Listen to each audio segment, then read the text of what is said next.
বিচার দিনেও পড়াবো। আমরা এসেছি আপনাদেরকে দেখতে। এতক্ষণ কষ্ট করে আপনারা আজকের এই আয়োজনে অংশগ্রহণ করেছেন, আপনাদেরকে আন্তরিক মোবারক। আরো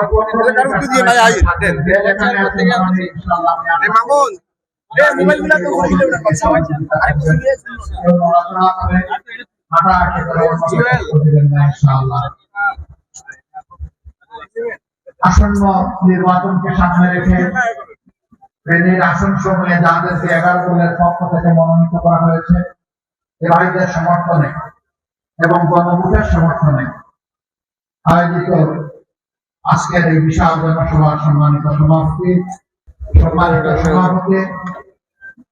বাংলাদেশ জামাত ইসলামী ফেনী জেলা শাখা সম্মানিত আমির মুফতি মাওলানা আব্দুল হান্নান, মঞ্চে বসা বাংলাদেশ জামাত ইসলামের কেন্দ্রীয় আঞ্চলিক এবং স্থানীয় নেতৃবৃন্দ, সহযোদ্ধা 11 দলের কেন্দ্রীয় আঞ্চলিক এবং স্থানীয় নেতৃবৃন্দ, গর্বিত শহীদ পরিবারের সম্মানিত সদস্যবৃন্দ,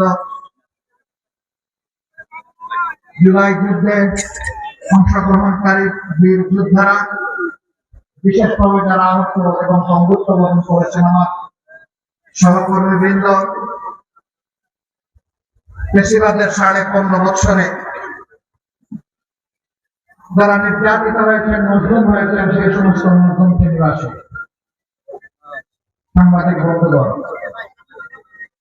আমি আল্লাহ তাবারক ওয়া তাআলার শুকরিয়া আদায় করছি।